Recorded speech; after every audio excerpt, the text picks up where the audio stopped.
Welcome once again to Superhero Stuff You Should Know. It is once again the Ben Man here with my co-host. Andrew, not deleted, still here so far. And hopefully here to stay. Hopefully. So, over Christmas. Darwin willing. Up to you. Oh, yeah. It is largely up to me. That is. That's pretty funny. Over Christmas, I received the gift of the official script book for the Batman, so that's what we're going over today on the podcast. So your Christmas present led to this. Yes. To be fair, I asked for it, so okay. it was kind of planned. Mummy dearest, would you please Give me the Batman. give me the Batman original script book? Not the movie, but the script book. Because the script book will be more in handy for our show. That is true. Oh, you know what? I haven't even thought about getting this on Blu-ray yet. Man, yeah. Well, we're so used to HBO Max. I know. We're so used to streaming now. I know. But if they're going to take things off of streaming now, then people have made that argument. Like, maybe it is time for us to go back to physical media a lot more. Maybe they'll sell it to Netflix. Nah, never. Anyways, they actually did release this script online shortly after I got this book, but whatever. It's cool to have it in your hand. It also comes with some of the pictures from the movie. So that's a cool addition. But I figured we would look into the differences between the film and the published script, including deleted scenes, moments that didn't make it in, even like small stuff that make it in. Yes, believe it or not, there are deleted scenes from this 3-hour movie. So let's go. They short a lot though, right? Real quick from the top. Yeah. Did they cut all the good stuff out, or is like there's some stuff in here you wish was in it? You know, I will let you judge that, but Okay. I will say that this will not be something that is like Batman Forever, where you're just like, Okay. man, an entire Okay. subplot's gone. Like there's Yeah. nothing really huge. It's just small, very small moments here and there. And plus a few Okay. scenes that we might the biggest one people already have seen. You know, it's the Joker one. Yeah, the Joker one. I'm That's the sure biggest most one. people listening to this know about that part. Yeah, so I'm not Yeah. going to give you anything as big as the Joker moment in here, but it's still worth going over other things. So, Okay. script is credited, of course, to Matt Reeves and Peter Craig. It's not in the script book, but it is in the released online version.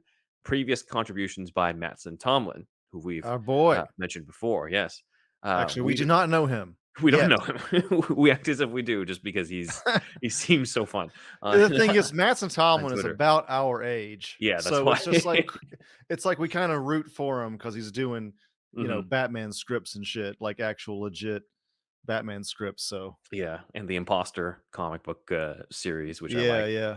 So he's not credited on the final film, likely due to WGA arbitration, but we do know he is currently working with Reeves on the script for the sequel, so he's here to stay. They mentioned him specifically too. Like they must have Mhm. liked his contributions to the first one, and so they bring him on. We liked your ideas. We're going to give you a bigger role in writing the next one. I don't know. We're just speculating. But that's the way it seems. Yeah, Reeves has been.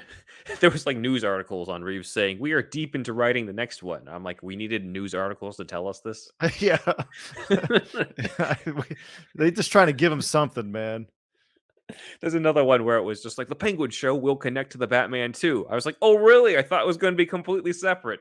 No, it's going to be a Penguin verse, and then there'll be the Reeves verse, and they might intersect.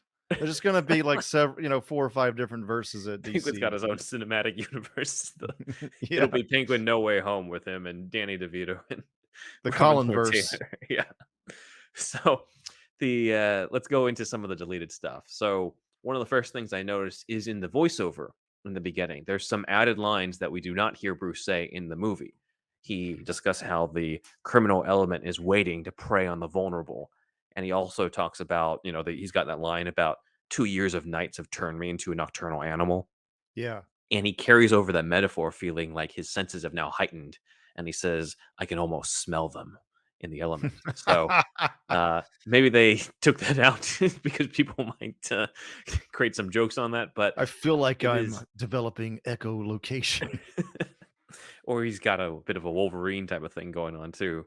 Oh, But yeah. I could see them taking out the smell line for sure. I sense something was up with this because this is actually in the young adult prequel novel Before the Batman by David Lumen. that we've discussed before on the Patreon. And the author was working off the script, but it has an epilogue that is essentially the opening of the Batman with the line, "I can almost smell them," like that part, Okay. and I'm like, that's not in the movie, is what I remember when I got to that part in the book.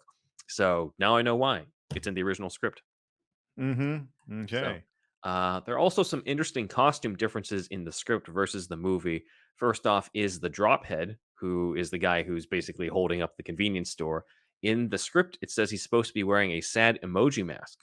So Ah, they I made an see. interesting choice here, where they decided to make it more of the, I guess, indicative of the drops drugs that are going around in This the is a movie. what's in the movie's a better choice. It being an emoji thing is just, like, too playing to the kids. You Yeah, know what I mean? It's too pandering. I like this drop head, although it is make me wonder, like, at first when because you don't really know what drops are in the movie just yet, I feel like. yeah. You're like, "What is this?" It's supposed to be, like, kind of a fucked up pumpkin or something? Like, my mind was really trying to wrap my head around this character, but, like I've said before, the first 15 minutes or so of this movie are probably my favorite part of the whole thing. It's a solid opening. Like, Yeah, I I love think this it's part. great. Yeah, This drophead also in the movie is caught in the spotlight of the helicopter, which makes him look up and notice the bat signal. In the script, we don't really have that moment. He instead goes outside and he sees other people looking up, and he follows their okay. gaze to signal. So, slightly different there. Another interesting costume change is that in the opening, there are also these vandals who are spray painting on the bank and stuff, and then they see the bat signal and they take off. In the movie, they're just wearing like regular like masks and face coverings and stuff. But in the script, it says that they're wearing Guy Fawkes masks, which would have been an interesting visual connection to V for Vendetta, but not really necessary. I mean, it's that's there's no way they would have made it. It's kind of political with It's like too anonymous yeah, associated. yeah, with Anonymous and all that. It's just Mhm. like honestly don't even know why they wrote it to begin with because they know it's going to be taken out. Yeah, again, like I'm telling you, the stuff that got cut out, you're gonna be like, well, nothing too huge. Yeah, I like yeah. what we got in the movie. I like hearing this though, but yeah, I could just see. I mean, I loved V for Vendetta, dude. Thought it was a great movie, you Yeah, know. But in this it's political different climate, association these yeah, days yeah, yeah. for sure. So one of the most famous trailer moments is in basically the introduction of Batman when he beats up the leader and says, "I'm vengeance." Great part, but the script was very different. In the script, the leader, like in the movie, says, "Who the hell are you supposed to be?" And Batman responds, "I'm vengeance," before he beats the guy up. So it would have shifted the dynamic more. I think they determined when they were shooting it, this plays out a lot better when he says it after he beats the ever loving shit out of this guy in front of everyone. Right, right, right. So I think that was a good choice. There was also a Yeah, line that was cut where one of the other gang members at the last minute recognizes it's Batman and says, "Holy shit, it's him!" Which is like I think it's kind of maybe whispered a little bit, but like you don't, it's not as pronounced as in the script. So right. I think it Yeah, won well, out. he is 2 years in, so it's not totally out of the question. Someone would say that. Mhm. Yeah, because the guy doesn't recognize him on sight anyway, in the movie or in the script, which is, as you said, makes sense. And plus, it's Halloween, so you can see the misinterpretation that it's just some dude who's walking in with a Halloween costume. Right, right, right. Another interesting detail is the script identifies that Bruce is 30 years old in this, which means that he would have been 29 in year one. For comparison, in the year one comic, he was 25 turning 26. So he's a little bit older, but he's also still younger than Bale's Batman, who is 29 turning 30 in Batman Begins, since he has his birthday party and there's the number 30 in the background in Begins. So he's around similar age to Bale, still younger than Keaton, since Keaton in the script stuff is supposed to be 32 to 35 as a year one Batman, which these days sounds like it's much older than in the comic, but that's they tailored that to who was being cast at the time. Okay. So another interesting detail. This is something that I think would have been interesting to can basically add into it, which is that we were meant to see the padlock door to Thomas and Martha Wayne's room earlier in the movie as Bruce is changing in the hallway, just to establish that earlier. I would have liked that Mhm. because it kind of is just sort of introduced to you much later in the movie, and then that's it. Like they don't really do much with it outside of just the scene where you get introduced to it. He goes in, and then that's it. Right. So I think this would have built it up a little bit more in terms of like what is that place, why is it locked, all those sorts of aspects. Another thing that I thought was cool was in the description. It is noticed that Bruce is described as quote muscular but underweight like a rock star. So Okay. it's very interesting because a lot of people have criticized Pattinson's physique, but this looks very deliberate, where they didn't want him to be, buffed out like John Cena, and we've talked about it several times on the pod before. But it's basically continuing Reeves's influence of Bruce as like a Kurt Cobain type, and I guess he wanted a similar type of physique for that. So what we got in the movie is deliberate for how Reeves envisions Bruce in his second year. Right. Yeah. Well, we don't need every one of the Batmen to be a brick shithouse, and Yeah. it's fine. Mhm. Batfleck was cool, but also this is just fine. In the movie, Bruce talks with Alfred before the maid Dory announces that the Wayne executives have arrived, and then it kind of just cuts to the Batcave. In the script, there was supposed to be a scene. This is our first major deleted scene here.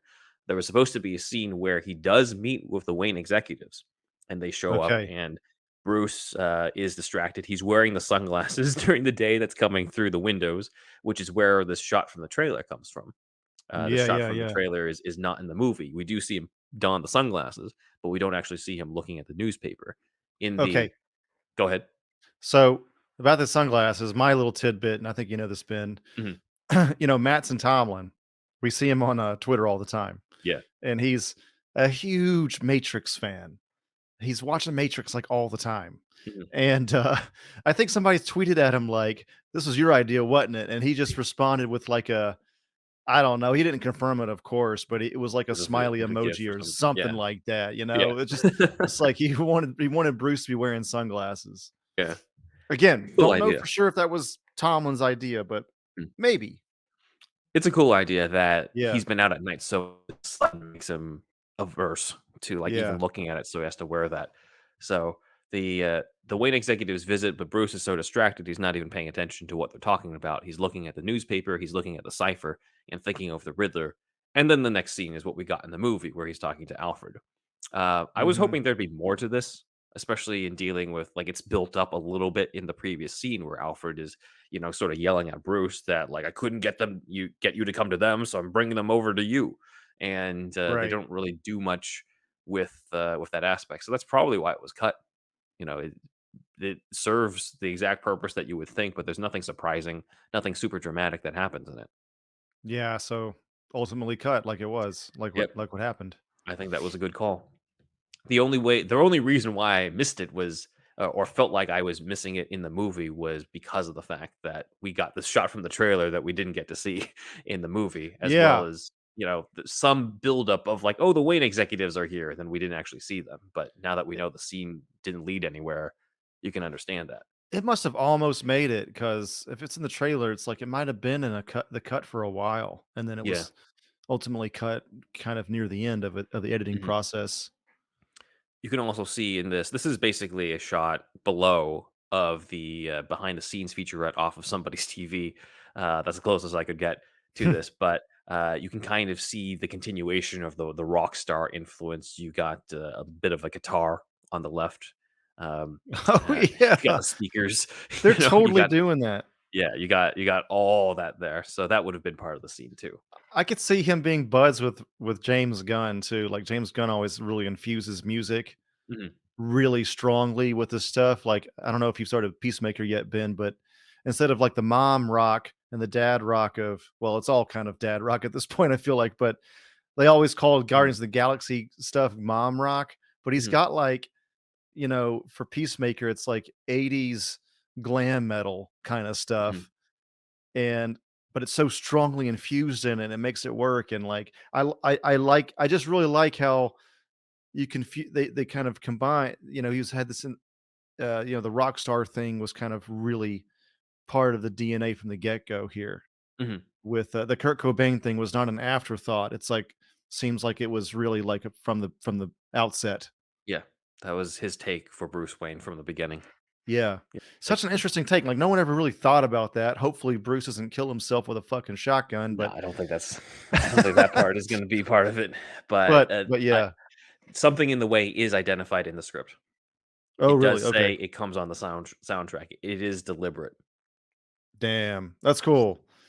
Yeah. So, Great. I know that, they were, like, playing Layla from, Clapton or whatever it is, man. for The Goodfellas? c Yeah, and for during Goodfellas, like, during the filming of certain sequences or something, Mm, and probably a lot more of that. I just love the combination of, like, music and rock, especially kind of, influencing, um, directors and writers and stuff. yeah, that's definitely here.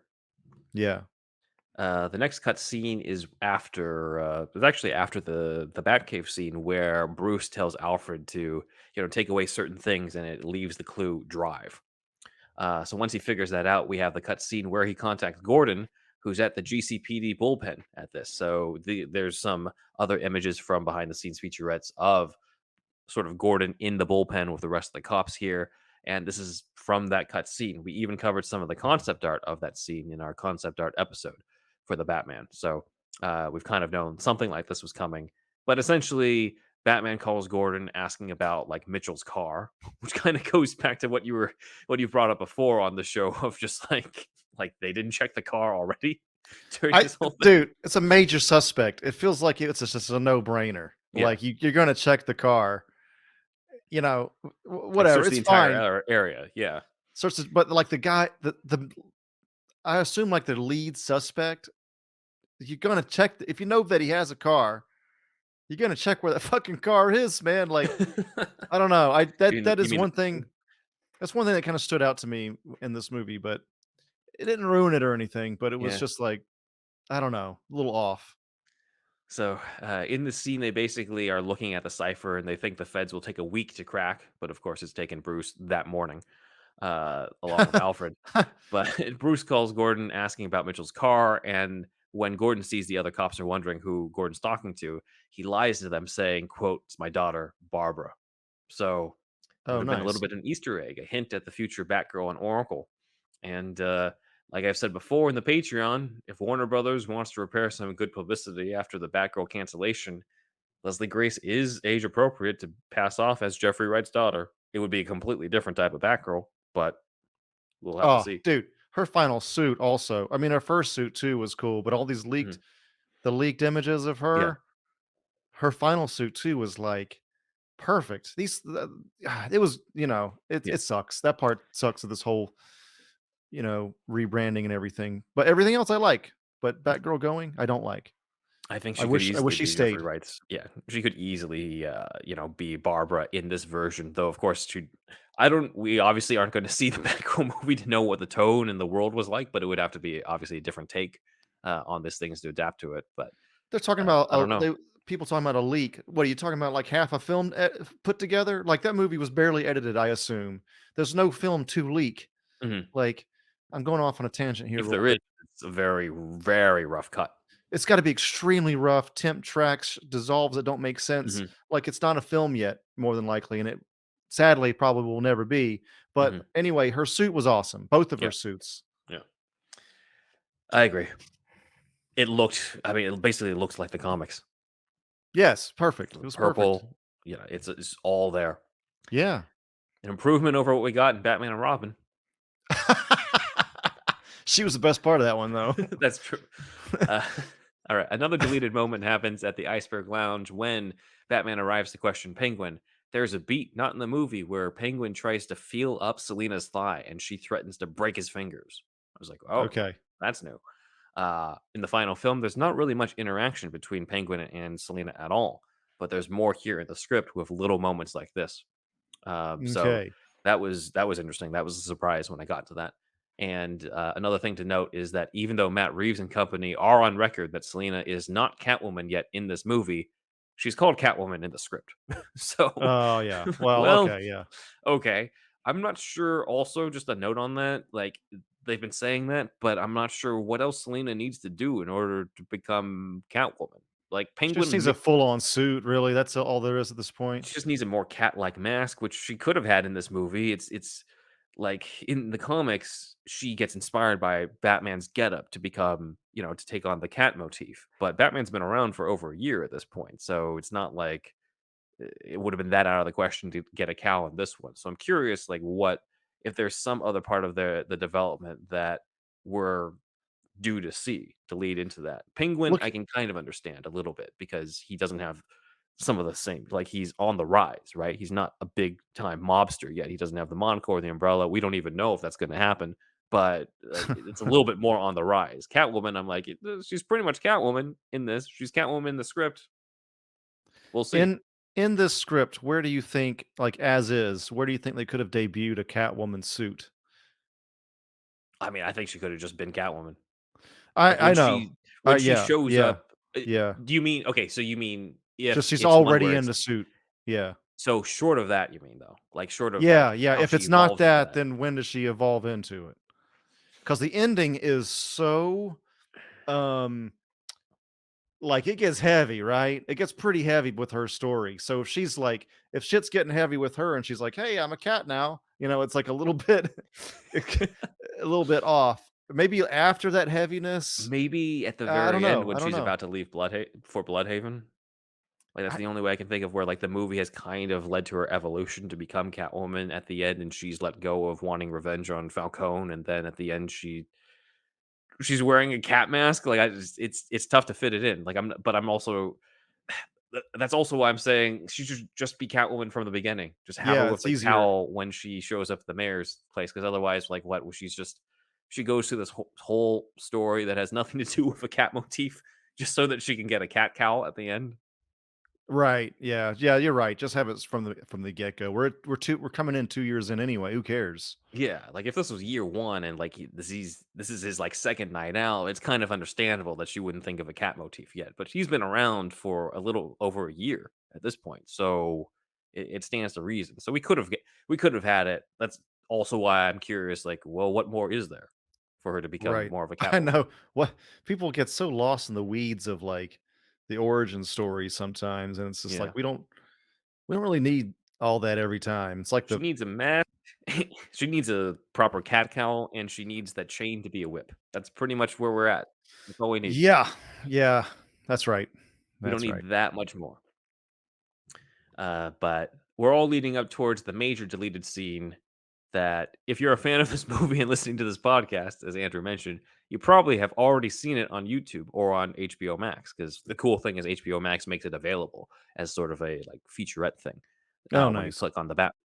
So if you don't know, shortly after the murder of Commissioner Savage, Batman visits Arkham Asylum and asks the Joker for his thoughts on Riddler. So Joker would have shown up earlier in the movie, and this is very much a scene in the spirit of the Thomas Harris novel Red Dragon, the movie Manhunter, both of which were the introduction of Hannibal Lecter.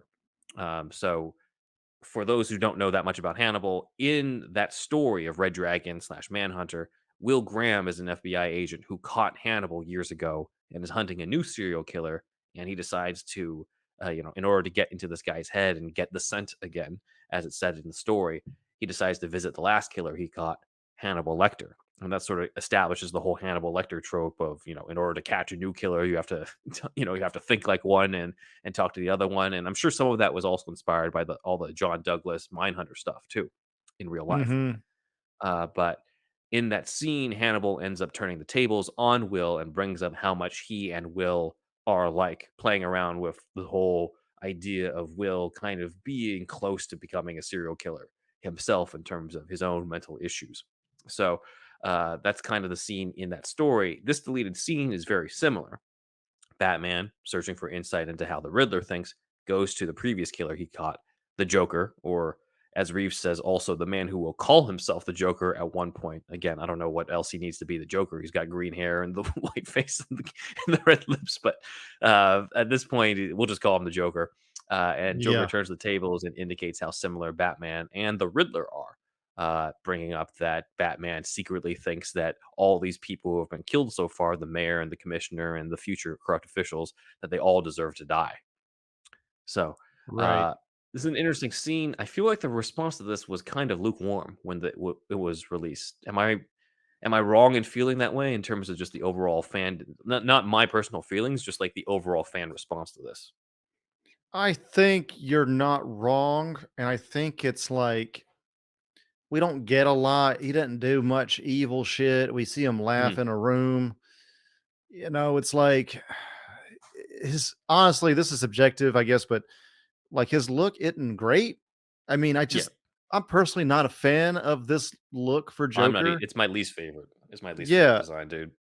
and I haven't found anyone that really loves this design. I'm sure we'll get some comments about it, but like that's They'll fine. probably agree with us. We can agree to disagree if you love this design, but Mhm. personally, I don't love it, and I think I'd like to think a lot of people didn't. It seems like a lot of people didn't, and they just didn't respond to it.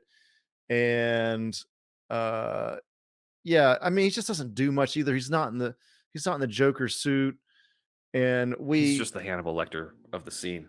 we just well, we haven't just had Joker. It was in 2008, but still doesn't. I don't know. Maybe people my age at least, it doesn't feel too long ago. At the Well, same I time, mean, you had what it was like Suicide Squad 2016, Joaquin 2019, Snyder yeah, Cut what? Yeah, 2021. So we had like four Jokers in between Ledger, right? Yeah, like you yeah, said, also and counting then Cameron Monaghan on Gotham. So yeah, like we've so had a like ton. so yeah, that's a. I guess that's part of my point is that it's not special, Mhm. and that's why I think they should not do Joker for the Batman 2. They should And I save the don't think they Joker. are. Yeah. Hopefully not, because save him for the third one. Because usually, as we saw with Dark Knight Rises, like a lot of the times the third movie fails. Like in a trilogy, Godfather 3, Terminator 3, there's a lot of examples of this, right? Mhm. So if you save, the big guy for the third one, I think you kind of curtail, you kind of, make that a little, you have a better chance of that third one being more crackerjack. You know You what I know, mean? it could be interesting if they do continue this Hannibal thing, because Yeah. Hannibal Lecter, the not counting the fucking prequel Hannibal Rising, because everyone hates that, but like his main appearances are Red Dragon, where he has a very small role, kind of like what we got with this, and then Silence of the Lambs is like he's got a bigger role. That's what really put Hannibal on the map with Anthony Hopkins and shit. And then at the end of Silence of the Lambs, spoilers for an over 30-year-old movie, but he escapes and Yeah. then it's Hannibal where he is the main villain. Like that's the Right. structure of the Hannibal leading up to it. There wasn't really much else to go from there after that Hannibal book. So Harris went back and did the prequel, but you can see where I'm going with that. Like that could be the structure that you're talking about, where he has a little bit more of a Hannibal Lecter type role in the second one, or in this this upcoming Arkham show on HBO Max, and then he escapes at the end of the second one, and then the third one is him with Riddler and whoever else is introduced and all that type of stuff. I think so. I think it's a way to make that to kind of take away the curse of the third movie in a trilogy. Mhm. Despite now however he looks or whatever, being a Batman versus Joker thing, like that's the most classic lineup, right? And just making the third one's the best. The second one's just like Dark Knight. It's just like I just don't think it's a good move. It's Yeah. copying too much. I know the second one in the trilogy is like Empire is supposed to be the darkest or whatever, and maybe you want your Joker film to be the darkest, but uh this trilogy is already dark as fuck. So I think it's probably just going to be the same level of darkness, maybe throughout. I mean, how much darker can they get, Yeah, they especially in shouldn't PG go any further than 13? that. Yeah, they shouldn't. Like, also, I don't think they'll do it for the second one because if they're writing it now, likely they're going to start pre-production sometime later this year in 2023, aim for a 2025 release date. But what happens in Yeah, 2024? Joker 2 with Joaquin. You're really going to just follow right. Joaquin immediately with another Joker thing? I don't think that's likely. Not good timing. So yeah, we're listing like a billion reasons why not to do Joker in the second one. Yeah, yeah, and I think the overall response to not just the deleted scene, but the scene in the movie was just like Joker again, and like I get it, I get it, but also like if you're, I've brought this up every single time, like if you're Matt Reeves and you finally got the keys to the Batman Kingdom, are you really going to skip the Joker? You're just not going to have the Joker at all. You're never going to do Oh, that character. I mean, A would be ballsy if they never did. If we had a Batman trilogy with no Joker, I'd kind of, respect that, but, Mhm, I do understand that you kinda need him at the same time mhm. eventually. I'm just saying save him for the 3rd one. Yeah, Save him yeah. for the 3rd one. That's it. I think there's also speculation that maybe they deleted it so that they can have the opportunity to redo the design on this one, which I'm like, that might be wishful thinking considering that they did release it and you do kind of get a glimpse that he still looks fucked up He in the looks the final same. movie. Yeah, he looks the same in the movie, but like I think like when we first saw it, right, with that scene at the end where he's talking to Riddler, like you could only see a little bit. You knew he was kind of fucked up, but you couldn't really see that much, right? So it was there, and then now that we've seen a little bit of a closer look with a lot more stuff going on, it kind of fills in the blanks once we get to that scene again when we rewatch the end there. So it's I think it's because we've seen this deleted scene that fills it in, but let's say if they go for a cleaner look on Barry Keoghan for, when Joker shows up again in Arkham or the other stuff, I mean, it's mainly going to be us who notice. It's really going to be Yeah. the hardcore fans, but the general public who might vaguely remember that there was a Joker tease at the end of the Batman aren't going to be like, "Wait, that's inconsistent with the continuity." They're just going to be say that that's cool. No, okay, so I thought about this too. Hmm. You have a guy that has his whole deal being with acid on the face and chemicals on the face and shit like that. So I don't know if they have to explain it or not, but if they really feel like they have to, something to do with the acid on the face or whatever, he re-dips himself again and acts as chemicals or something, and then he has like a real clean look. I don't know, but Yeah. I was just trying to think of a way they could do it just man, no one I just don't I feel like no one liked that makeup, dude. Yeah, they went too far. Like I've never been a fan of disfigured Joker. I mean, I Yeah. didn't like it with Ledger really. I didn't like it when they did it to Cameron Monaghan on Gotham. I didn't like it in the comics when Gotham just carved his face. Joker just carved his face off for Death That of the was Family. so Like edgelord shit. I'm pretty consistent with this. I'm like he doesn't need it. He doesn't need it. I get that they're trying to do the whole like, well, if he was burned by chemicals, then this is what chemical burns would look like. I'm like, okay, fine, fine. I get that, but like he's got patches of hair. Like this dude is balding on this thing. Yeah, It's yeah, it's yeah. just it's repulsive to look at. And even though, like, yeah, this is a little bit more of an adult Batman oriented thing, there's still gonna be kids in the audience, you know? I just felt like man, again, we're jackasses on the internet. Mhm. What do our opinions matter to Matt Reeves and everybody involved? But it's just I feel like it was his worst decision out of the whole movie. Was including Joker at the end No, or not the his design? inclusion, was his design.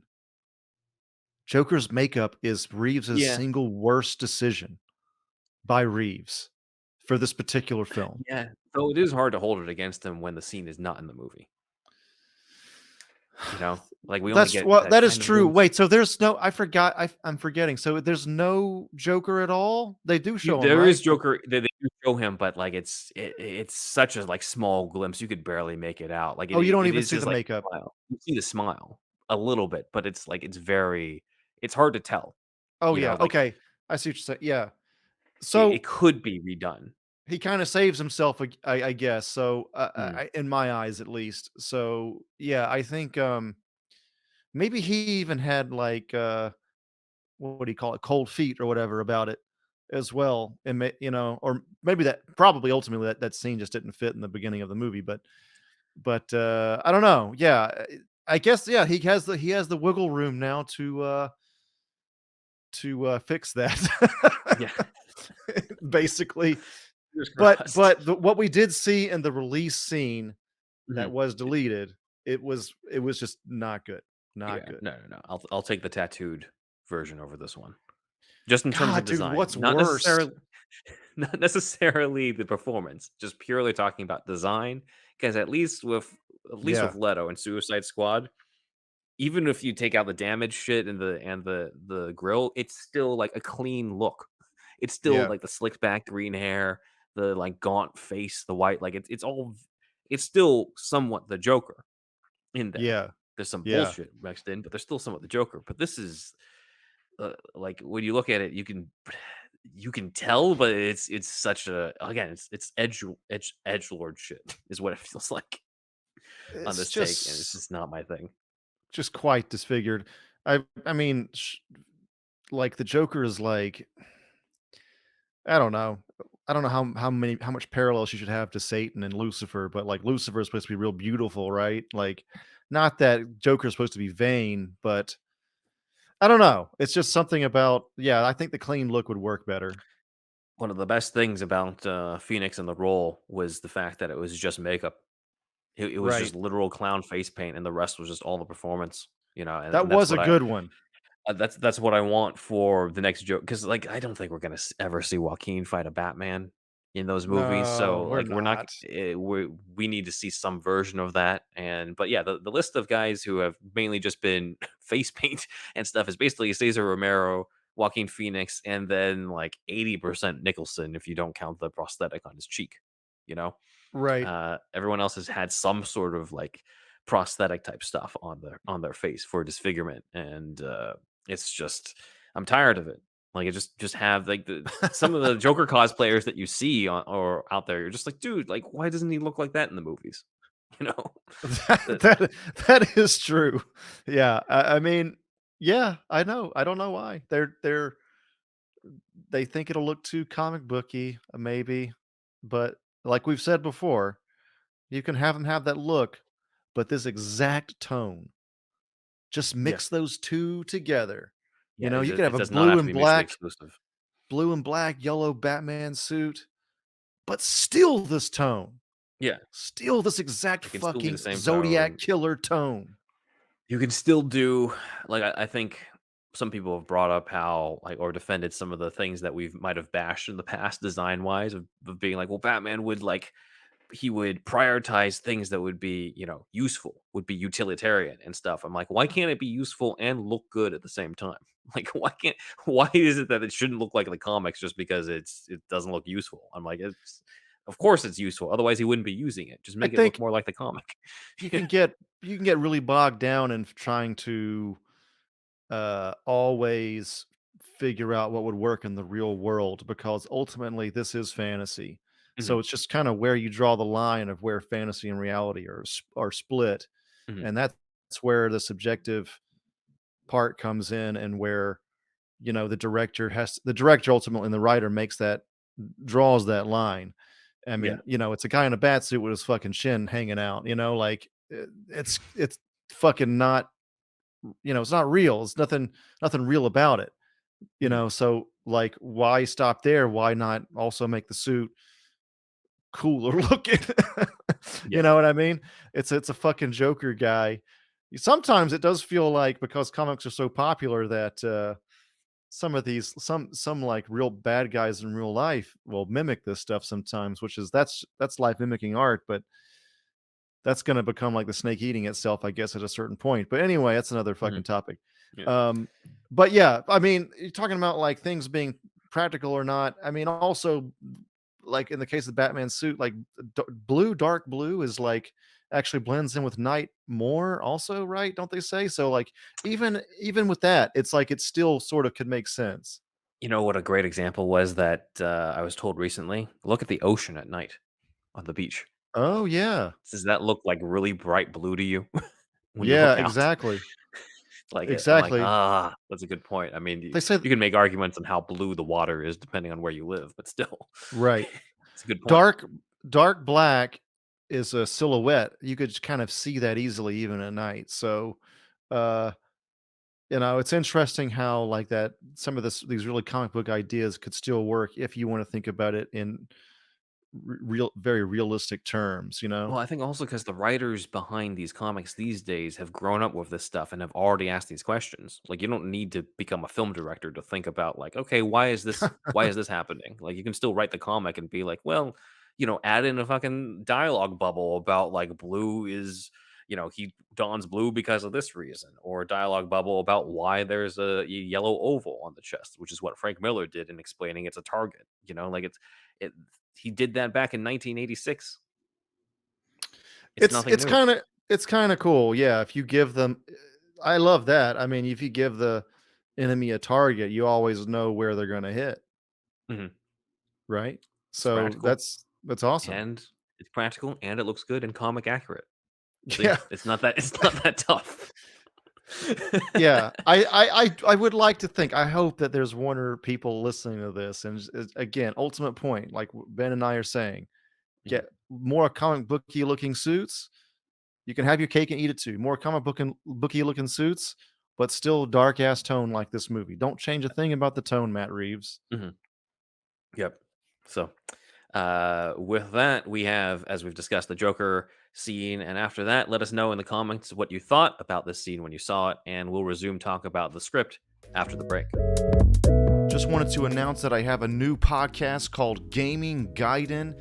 It's about Japanese to English translation. In this first season, it will be 10 episodes each season. If you saw the ranking, every Superman video game two-parter we did here on Superhero Stuff You Should Know, you have seen Mike before. So yes, if you like video games, if you've been interested in Japanese ever, we're going to be talking a lot about just Japan in general, Japanese cultural differences as well, and we also are going to have a lot of talk about 90s video game magazines such as Electronic Gaming Monthly, aka EGM. So stay tuned for Gaming Gaiden podcast. It's already out now, y'all.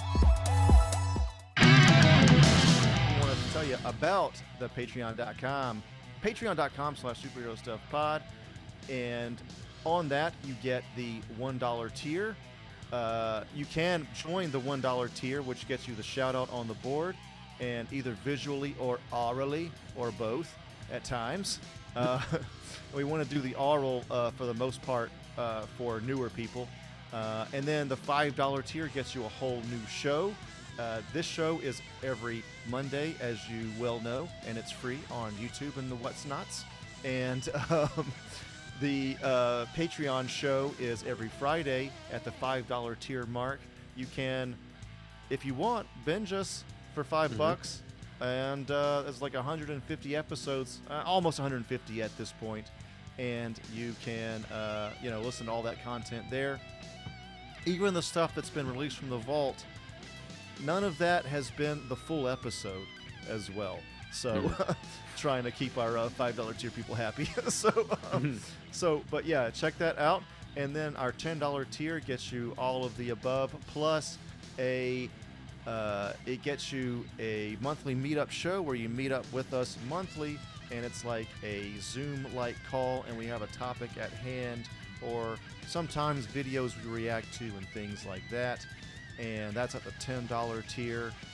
Every tier that you get, like the $5 tier gets you the $1 tier benefits, and the $10 tier gets you the $5 tier benefits and the $1 tier benefits. So check that out at patreon.com/superherostuffpod. We also got the merch, which is Redbubble, superhousepod.redbubble.com, and on Threadless, superherostuffpod.threadless.com. Get your Bin Man and Indeed Wizard mug, shirt, shower curtains, and all the rest artwork by Stephen Santa Cruz. And please send us some audio at superhousepodcast@gmail.com. A bumper would be great. You too can be part of the show. I'm Thunderwolf Drew on Instagram and Twitter. Thunderwolf Lives as my other YouTube channel, one of my many YouTube channels. And I have also thunderwolfdrew.com has my whole portfolio in one place, except for amanorecon.com. That's AMANORECON.com. And that is an original idea that some friends and I are doing, where it is R-rated Power Rangers meets Stranger Things. That's the quick pitch, and it is not a fan film, original idea. We have a pitch video right now on YouTube and on the Indiegogo page. We're campaigning right now as of this, when this episode premieres. And this poster art is by ZacharyJacksonBrownArt.com. And check it out. Please support us on the campaign. And more from that soon. But yes, it's bloody, and if you like that kind of thing, check us out. And that's it, Ben. Follow us on social media, on Twitter at SuperhousePod, Instagram Superhero Stuff Pod, where we have some different supplemental stuff. I've even analyzed the martial arts stance that the Keaton ornament from The Flash is in, so you can check that out on our Instagram, Superhero Stuff Pod. Uh, TikTok, Superhero Stuff Pod. Vero, Superhero Stuff Pod. My website is benwanwriter.com, where you can read a whole bunch of spec scripts, including Gotham, Vampire, Elementary, The Death of Sherlock Holmes, and Curb Your Enthusiasm, Disneyland. If you're fans of any of those shows, check them out and let us know what you think. My YouTube channel is in the description below, including Doctor Who, The Ronin of Time, an audio drama I write, edit, and narrate with the 8th Doctor, meaning Miyamoto Musashi. My personal Instagram is benwanwriter. If you like cats, my son, Alfie, my cat, is at Alfie Pennyworth Cat. And if you have an Alfie yourself, then you can get the Whisker Box, the only cat box with a crazy cat lady and gent. And you can even check out another page on that website, superherostuffpod.com/show notes. That includes various show notes for each of our episodes, links to the scripts that we review if they're available online, Amazon links to the stuff we've been talking about, including, Brian Levant's book that he plugged for us, My Life and Toys. So check that out at superherostuffpod.com/show notes. Lord have mercy, y'all. Do you like hounds?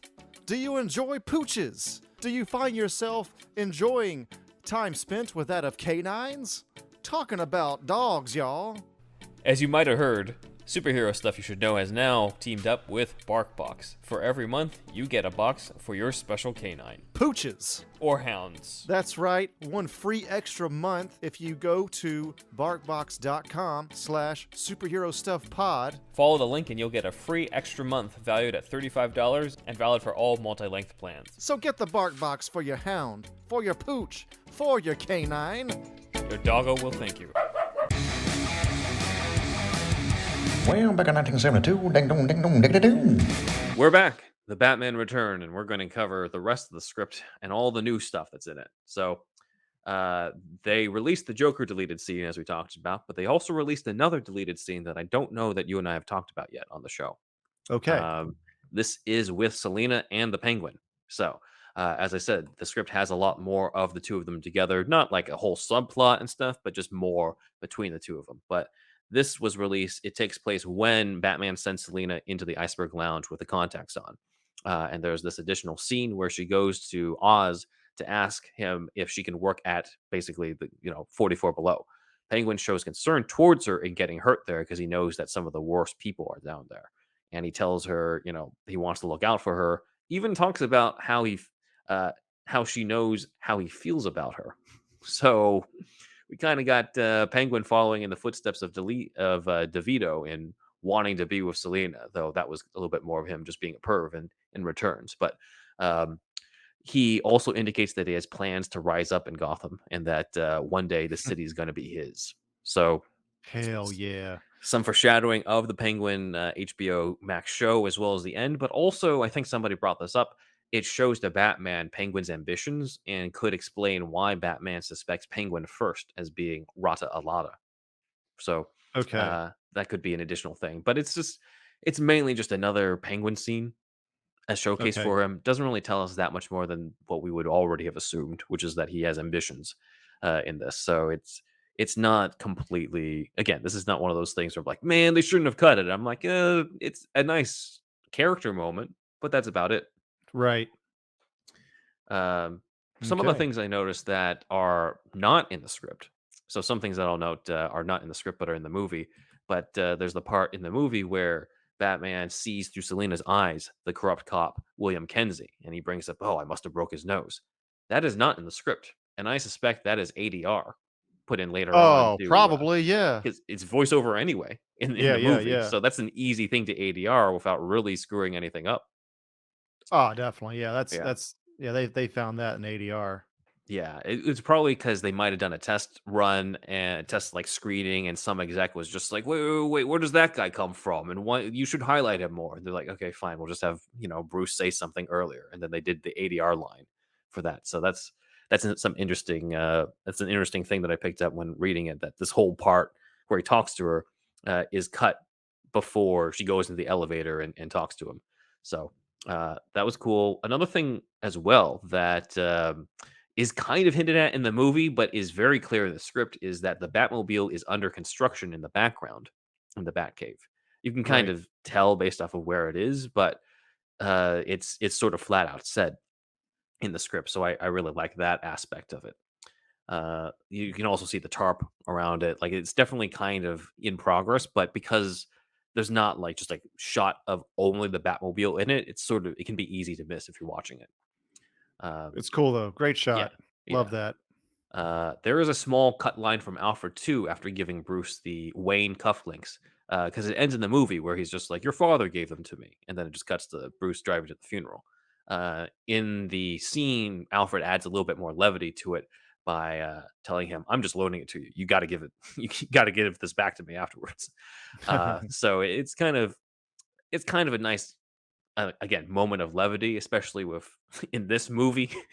Yeah. But Yeah. again, like it's not super needed in that, like I'm like, okay, Yeah. it's not like the big button they needed for the end of the scene. The button for those wondering what I mean by that, I'm not really making a pun off of the cufflink thing, but more of like button is sometimes what they say about like a great end to a scene. So if Yeah. somebody has like a great line and it cuts to the next scene, like that's the button to that scene. So that's what I mean by that. It buttons it up. Yeah, pretty much.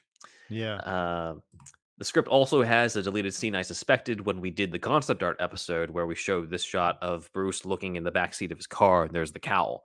And I brought up how I would not envy Bruce of having to change out of his funeral suit into a bat suit in that cramped of a car. It's a great looking car. I just wouldn't want to change into a bat suit in that thing.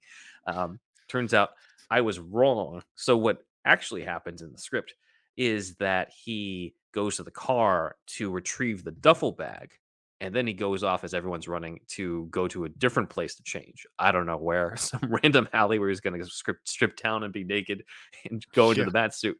But he doesn't change in the car, which I don't know. It seems like it would make more sense for him to change in the car. But if it's that car, I can kind of see why he doesn't. But Yeah.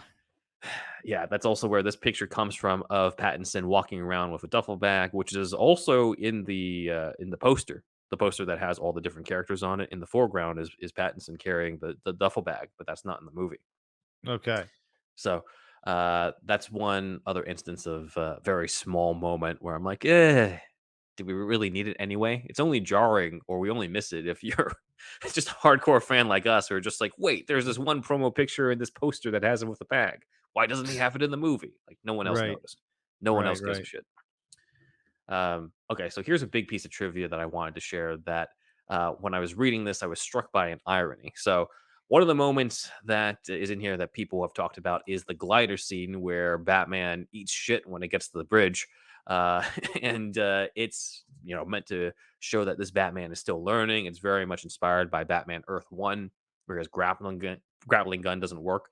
But weirdly, the script does not say that Batman crashes at all. It Oh says, wow. yeah, it says descending rapidly, dangerously to the street below, where Batman hits into a hard shoulder roll, spinning wildly to his feet and disappearing into the night. Which kind of sounds like Batman Returns, where Keaton landed with a glider, then kind of rolled and then stood back up and then went to the Batmobile as if it was nothing. This is So, such a big sequence though that involves VFX and stunts and everything. So I don't this is not a day of script no, rewrite. no. So this is just the whatever script is in Mm, this book is just not probably not the most updated one.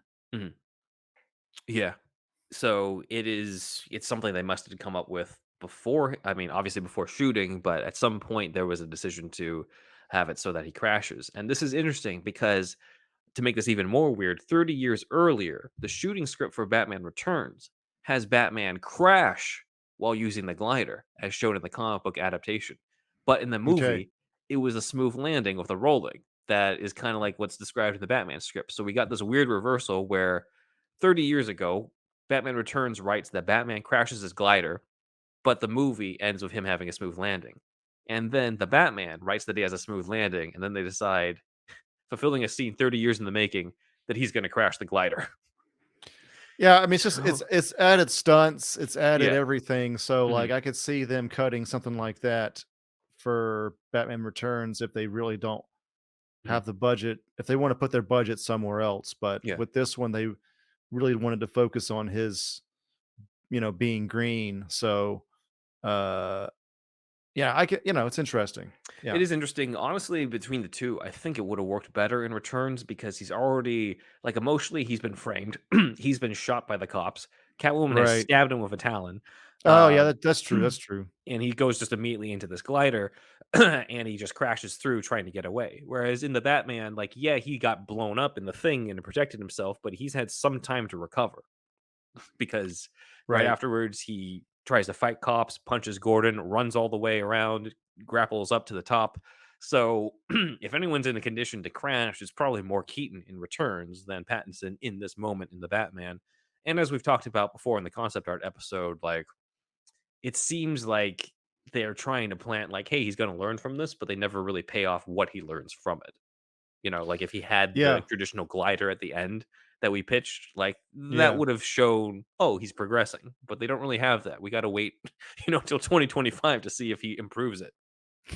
It feels like forever, dude. I know some of the stuff you got to pay off in the movie. You got to pay Yeah. off in the Yeah. movie. Otherwise, I'm like, what is? Because I like the scene just because it's different. But then I'm like, well, was there much of a point in him crashing thematically? His Not character thematically, but arc? it's just showing Yeah. that he's 2 years in and he probably hasn't practiced this particular thing too much, Like, this is not something he probably trained jujitsu and shit a lot more Mhm. than this, you know, squirrel suit. Yeah, I get that. It's just, I think, I mean, I do appreciate the aspect that this is a Batman who is a lot more rough around the edges than what we've seen before. Yeah, Like yeah. Bale takes out Falcone in one night, and Batman Begins through a lot of like plot stuff. Falcone just happens to be at the docks, but like a lot of that's just because Falcone's not the main character. He's not the main villain of that movie. You need to get that villain out of the way. Yeah, So I get yeah. that. Whereas like in the comics and in Pattinson's version, like it takes 2 years to take down Falcone in this Yeah. universe and in the comics. Like it's not like a simple like, yeah, let me take down the biggest mob boss in one night. He's a lot less refined in that. Right. So I think audiences who criticize Pattinson, I kind of get. I'm starting to understand why when the previous thing is begins where he is in week or day one of being Batman and he can already use the glider fine. Whereas like year two Batman in this universe, he might not have used it ever beforehand, and he's going through more growing pains than what we saw in a week one Batman in Begins. But again, that's a completely different interpretation. Yeah, Like yeah. in that Yeah. specific version from Bale, like he's supposed to be he practically just already is the goddamn Batman once he puts on the suit and begins. Yeah, Whereas right, right. here there's more of an evolution of that version of Batman. And I think there's upsides and downsides to it, but that's one of the things I actually like about this movie is that he's not completely refined yet. He's supposed to be learning from that. I just wish that there was a little bit more of the learning curve from the skills perspective shown. We've already seen it from like the thematic like hope perspective in the movie or him gaining more heroism and compassion. But we have these scenes with him crashing and stuff where it doesn't really pay off much. It's kind of there. It's kind of there to just show that he's less refined. But I just kind of wish it played a little bit more of a role to the overall thing. Right. Um, outside of that, we have the again. It's interesting to see what's not in the script. So in the car chase with Penguin, there's a whole bunch of lines from Colin Farrell as Penguin that are not in the script. In fact, Penguin's only line in this whole sequence is "Jesus Christmas" during the chase. So, my god. Reeves is just like, "Ah, we'll have him, improv some lines on the day." That's really That might if have been that's what it is. Yeah, like yeah. even I like the part where, especially because it shows how formidable Penguin can be when he's got the machine gun and he's like, "Hey, vengeance!" and he's like shooting at him and stuff. Yeah. Like that's not in the script. That's not in the script. I don't know Okay. if that's just Colin Farrell just going ham on set, but that's not in the script. Oh, Um, dude, Colin Farrell's fucking he's improving the killing shit it. out of it. Yeah. Yeah, yeah, like, and of course, the "I got you," like, that part's in there where, like, he sees the explosion and he thinks he's taking him out, like, that line's in there, but Penguin doesn't really have a line in this script, in this entire sequence until Jesus Christmas during the chase and then the explosion. Oh, Not that's even the and he the didn't even say that, right? That line yeah, he wasn't doesn't even even say it said. in the movie. He Yeah, says much yeah. better dialogue in the movie.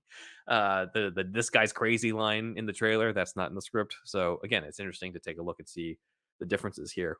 That's Um, that's awesome. Colin Farrell, man, what a stellar job. yeah, yeah, and he got the award as well for Banshees recently and stuff, which I got to check out. Again, I do have to see that. another thing with him and Barry Keoghan together.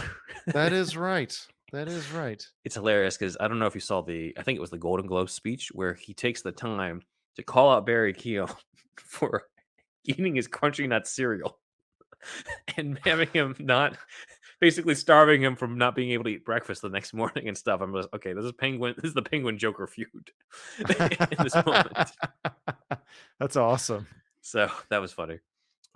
Also, putting that out there, the script confirms the Batmobile does not crash into anything that causes the explosion. It's trying to avoid the explosion that's already being caused. So that is in the script as well. Um, Another deleted moment. We saw a hint of this in the DC Fandom featurette, which I'm showing here, where shirtless Bruce knocks over a cabinet of files because he's so pissed off. What is actually happening here? So, as you can tell, this is probably from the sequence where he's shirtless and he's going through all the different clues about the renewal fund. And this was supposed to pay off in a scene where he just gets so pissed off about finding nothing that he destroys the file cabinet. But in the process, he finds the Wayne cufflink that Alfred gave him, and it's a Oh, reminder nice. about Alfred being hurt and in the hospital. And the action lines say, "quote If Bruce would ever allow himself to cry, it would be now." So Mm, it does have an emotional button to that, but I think it already kind of fulfills that aspect in the previous scenes. Alfred's already yeah. hurt. There's I think a much better way to sum that up was when the doctor is just like, "Does he have any other family?" And there's just that close up on Pattinson being like, "No, just me." Where he just Mhm. realizes that he's all, they're the only family they have together, and they've kind of been at odds a little bit through the movie. Yeah. Which, again, is something that I wish they explored a little bit more in it because I've shown this movie, I've introduced this movie to a couple people, and each time it's been like, so why is he kind of a dick to Alfred? And I'm like, I can point to certain comics that they're trying to derive from, but I can't point to anything in the movie outside of like Alfred is kind of skeptical that this whole Batman thing's gonna work. Is what I it seems. think I would just assume it's just being a spoiled rich kid kinda thing. That's how I kind of saw it. Yeah, I mean, I think in the Earth One comics and in the Zero Year comic, it is because of the fact that Alfred is more active in trying to get in Bruce's way Right, as yeah, yeah. Batman, and is very apparent. And Bruce even threatens to fire Alfred due to that in Zero Year. So like it's very clear in that, but they don't really have a moment like that. Like they have a flat out fight in Earth One, you know, and that's not in the movie. And I'm not saying it should have been in the movie, but if it was, that would have definitely shown a little bit more of like what's going on, as well as like more clearly established this new version of Alfred, and this version of Alfred taught him how to fight and stuff. Because he kind of just has that one line about it, but he doesn't actually like he never fights during the movie. No. So Uh, yeah, he's got a limp too, right? yeah, he's got the limp too, which is from the Earth One comics. It feels too with Yeah, the yeah, cane.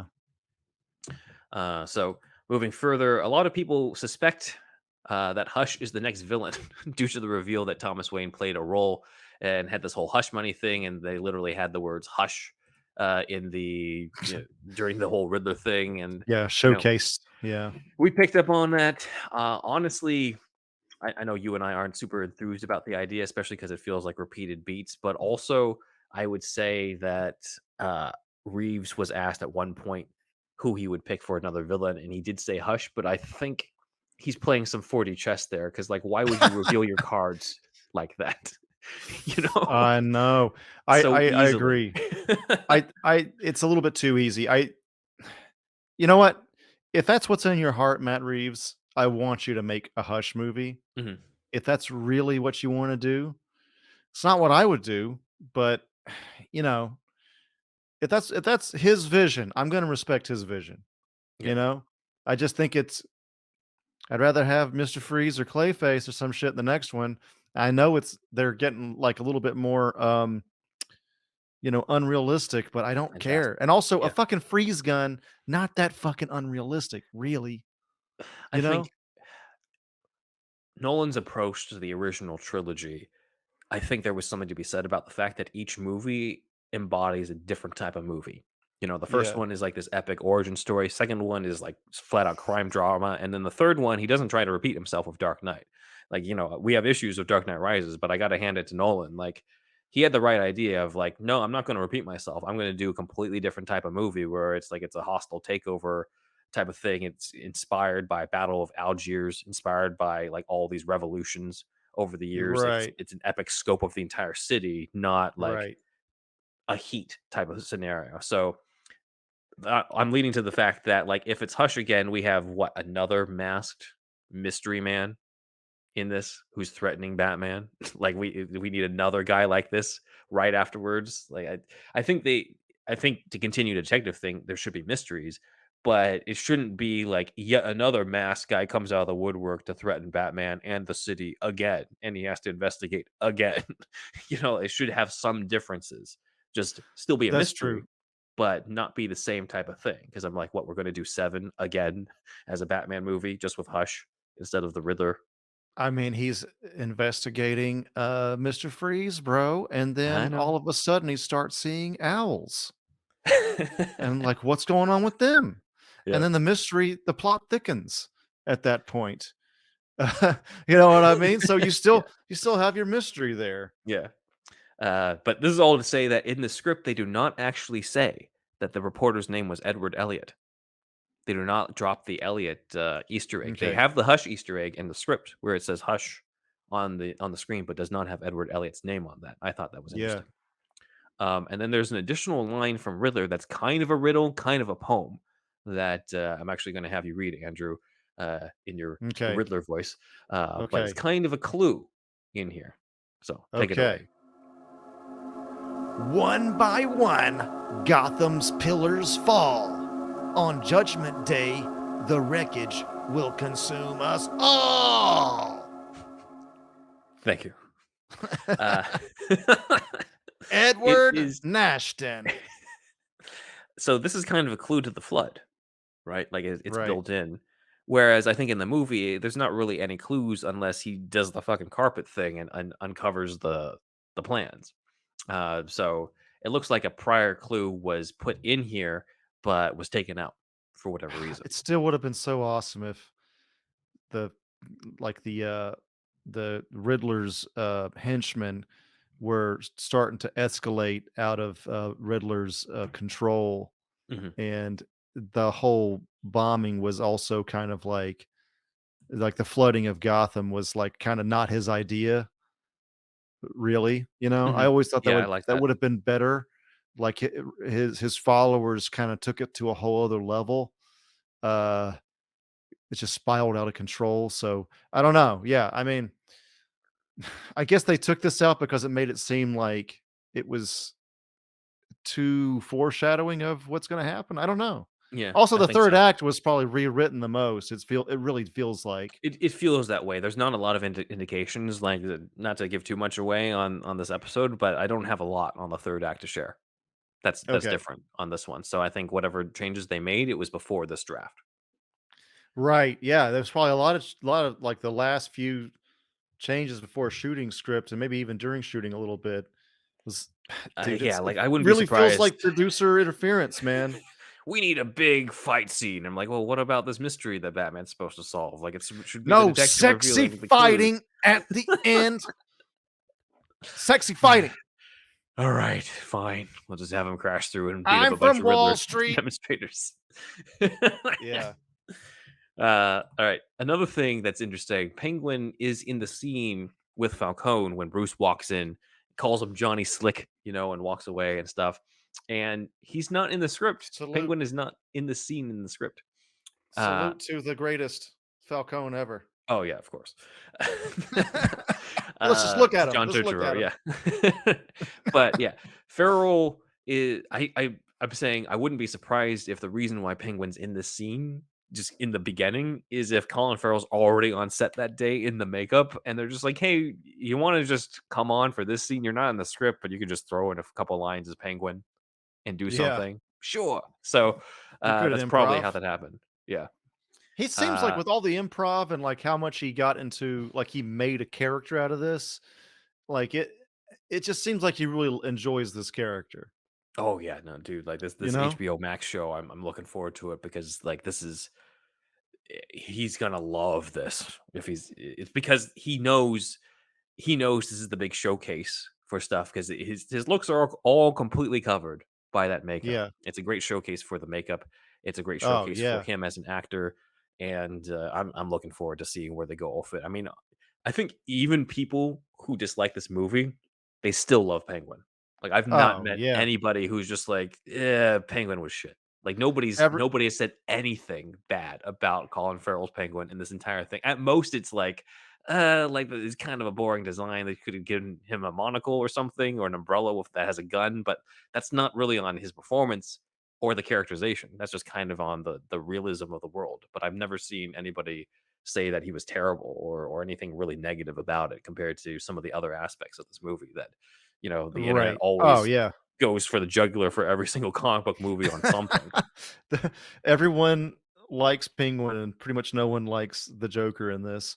Es at Sorry, least the very ma cute. at least makeup-wise. Yeah, It's just a makeup thing, like, his yeah, acting was no, fine, it's really just the design of that makeup, man. That's what it really boils down yeah, dude. to. It's just really off-putting. Um, but yeah, like, if you look at, like, a line like, "I ain't killed no Goyle," you know what I mean? Like, Mhm. let's say Matt Reeves writes that line, let's say it wasn't even improv. "I ain't killed no Goyle," like, this fucking delivery, man. God, that must have been Colin Farrell's decision, because they Yeah. always say that acting is about decisions and creating a character with the script you've been given, and then doing as much as you can on your own without or without the director, you know what I mean? Mhm. But, like, it just really feels like he really created a lot of this. Yeah, it does feel Yeah. that way. Yeah, like with reading the script too, it feels like if there's anybody doing improv, it's Colin Farrell, and if Yeah. there's any character to do that with, it's this version because I think people like this character because he adds some levity to the whole thing. Yes, I didn't have yes. a problem with the tone, but if you did, like this, this is the guy who provides the laughs in it, and he does it in a way where it doesn't cheapen the drama. It It's the doesn't worst Spanish I ever heard. it doesn't make it seem like suddenly we've gone into cheesy humor mode. It El seems like R earned humor. El Rata Alada. Am It's I the only La. one who knows the difference between Al and Law? No hablo español, fellas. It's the best. That's one of the best lines of the whole goddamn movie.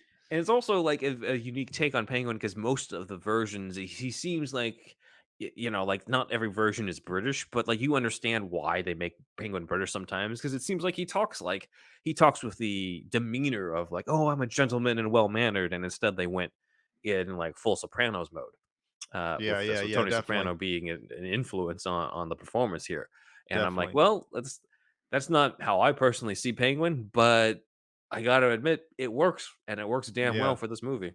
yes, definitely. Still Um, gangster shit, oh yeah, yeah, no, you it know? totally fits the gangster shit. Yeah. Uh, some deleted moments here in the hospital scene with Alfred. Bruce and Alfred hold hands, which is pretty much what ends the scene before Bruce sees the bat signal. But in the script, Alfred has a line about how Bruce won't be rid of him just yet, and Bruce brings up that he went into his parents' room the previous night and how it now feels so much smaller, which is again one of those things where I'm like, this is a nice character moment. This is not the button to the scene. Like it's Doesn't just connect at all, yeah. it doesn't really there wasn't really that big of a thing about his parents' room. There wasn't a scene where Alfred was just like, "You should go in one of these days. Why is there the lock here?" And like, they didn't really build that up. So I could see why they're like, let's just end it with him holding Alfred's hand, and that's the perfect end to the scene. They did right. They did the right decision for this one. Mhm. Yeah. Uh, It's a process, man. yep. Uh, Trying to find the right movie, in all of this. yeah. Another deleted moment is Batman actually pulling up in the Batmobile across the street from the Iceberg Lounge to see Selina about to go in and try to take out Falcone. So I don't know why they cut that part, but presumably he changes into the Drifter outfit to infiltrate the club from there. Mhm. Um, Another interesting thing too: Selina does not claw Falcone's face in the script. I thought that was Oh, interesting. weird. That must have been a decision later on, but maybe not necessarily on that day. But No, I not on mean, that day, probably. it's a great moment. It's one of those things where they brought the comic to life. Yes, that's true. Let's jump to the finale. Again, I don't have a ton on the third act other than when Batman gets shot by the shotgun. In the movie, it's just like, all right, he just gets, he gets saved by the armor. In the script, Jesus, it says that it went through his armor and we see, quote, buckshot in exposed skin. So he gets Nice battle fucked. damage.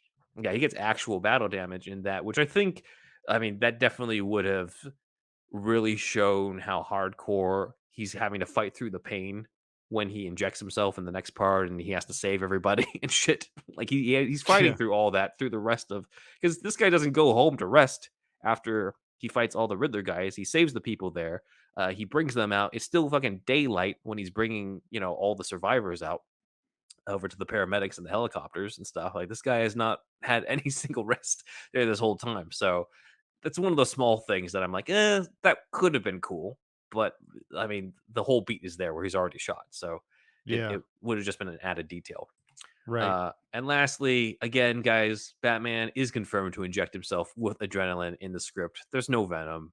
There's no random comic book serum thing. It does say adrenaline, but it does say that it's to his neck, not to a designated spot in his leg. And I feel like they might have changed it because they're like, well, his cow's supposed to be armored. His cow's supposed to be bulletproof. It looks like leather, but it's supposed to be bulletproof. Whereas, I think in the movie they built in, he's got like an injection site built in where he would have access for the needle to go through and into his skin, which I'm like, well, that would be something that Bruce would do. Yeah, yeah, definitely. That's contingency. Yeah. So, after all that, is there anything, Andrew, that you feel like should have been kept in?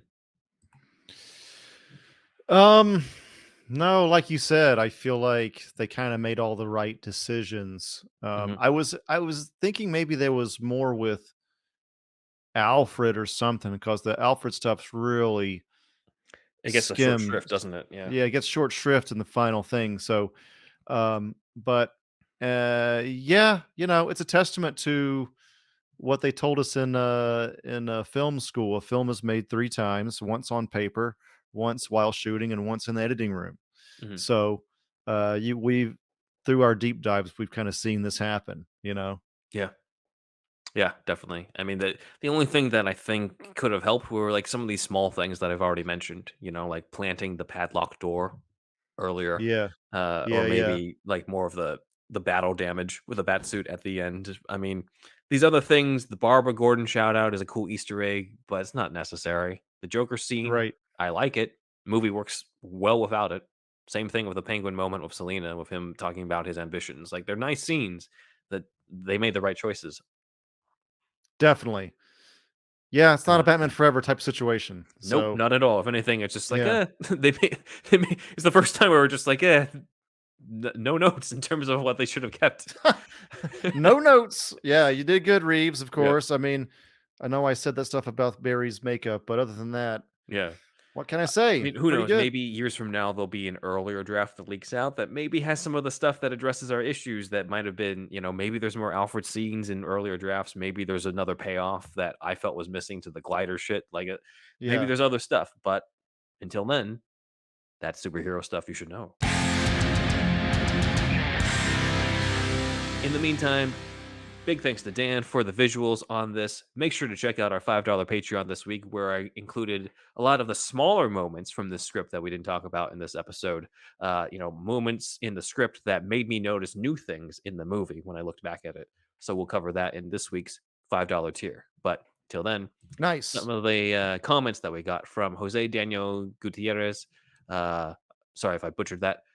Says, do you know there are storyboards? I think he meant storyboards of James Cameron's Spider Man that you should have used in the video. Well,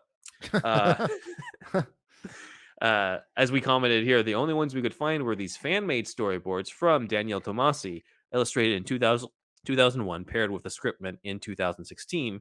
Tomasi being an Italian artist who storyboarded a lot of Cameron's scriptment. I wrote, while cool, we didn't want to confuse people into thinking they were the actual storyboards. Unfortunately, just given the nature of the internet, a lot of people have been bringing these storyboards out and passing them off as Cameron's own storyboards, but they were actually done by this fan, Daniel Tomasi, and we also highlighted a lot more of that in our $5 tier Patreon for the James Cameron stuff, where we got to sort of go over all the different storyboards that Tomasi illustrated. So check that out if you're part of the $5 tier. But thank you. Thank you. Over to here. Okay. This is one of my favorites. Hold on. So, I think the video is not up on the thing oh, okay. for the comments. Okay. Well, that's a There we mistake on my go. part. Yeah, There it we go. is. So this is from Jose earlier on Cameron Spider-Man, but this is Captain Beastwinger. So just to give you some context, there is a storyline called Spider-Man Reign that is kind of supposed to be the Dark Knight Returns of Spider-Man, where it's supposed to be old Spider-Man. And at one point, Okay. it's revealed that in this possible depressing as fuck future, Mary Jane is dead due to the radiation of, I shit you not, Peter's radioactive sperm. Oh my God. We don't need all that. I know. So Captain That's like some Beastwinger, edgelord shit.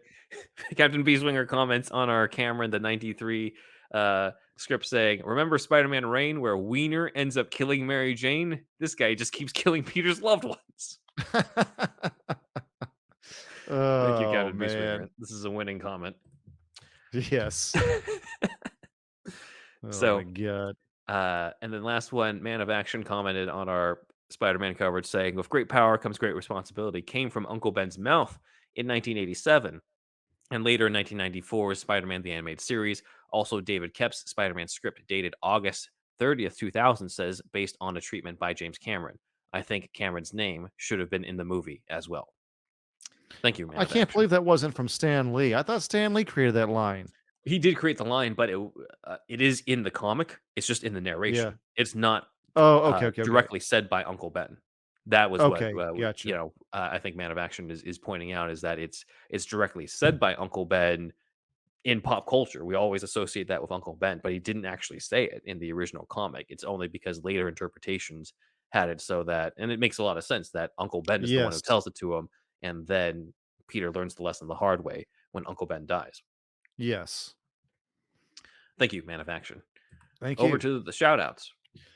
All right, everybody. We want to thank everybody here, but some of the recent people such as Yusuf A, Kevin R, Derek O, Renee V, and Tita, and other supporters as well.